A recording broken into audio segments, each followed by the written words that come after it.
harm reduction could be everything from distributing condoms or PrEP to prevent HIV. Harm reduction could be wearing your seatbelt though in a car to decrease your danger if you get into a car accident. Or is anybody holding one of those Bic pens with a little hole in the cap? Just pretend you are. Someone say yes. Yeah. Oh, you are? What do you think that hole is for? A+. To stop babies from choking, because we're not encouraging babies to swallow pen caps, but we know they will. So if they do, that doesn't mean they deserve to choke and die. So we have a little hole in the top so their air can get through. That's harm reduction.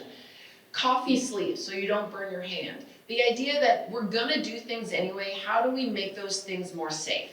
And that can apply to drug use as well. Specifically, we do a lot with naloxone. Naloxone is the opioid overdose reversal medication.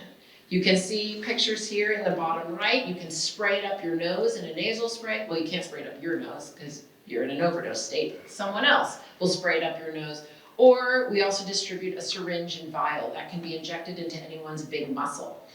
It pulls you back from an overdose and saves your life. That's the only thing naloxone is good for. It doesn't do anything else. But that's pretty miraculous, if you ask me.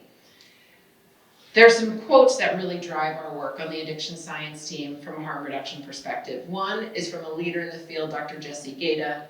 I saw her present years ago, and she said, "You don't have to stop using for me to start helping." And that was written on a chalkboard outside her clinic. And she said she lived by that motto every day, because that's really different from how a lot of people approach treatment and how a lot of people have been socialized to think about treatment and recovery, which is you have to hit rock bottom. You have to quit everything. You have to show me that you're ready for treatment. We said in this world, like, we can't afford that anymore. With this drug supply, with fentanyl out in the streets, that's a death sentence. So here, let me help you stay safe and alive with dignity while we do what we can to move you in whatever direction you want to go. Another leader in the harm reduction field is Dan Bigg, who sadly lost his life a few years ago from the Chicago area. And his quote was, "Any positive change." This idea being it doesn't have to be all or nothing, it doesn't have to be abstinence only. Any movement toward positive change, we can celebrate that and consider that a success, and that's really up to you.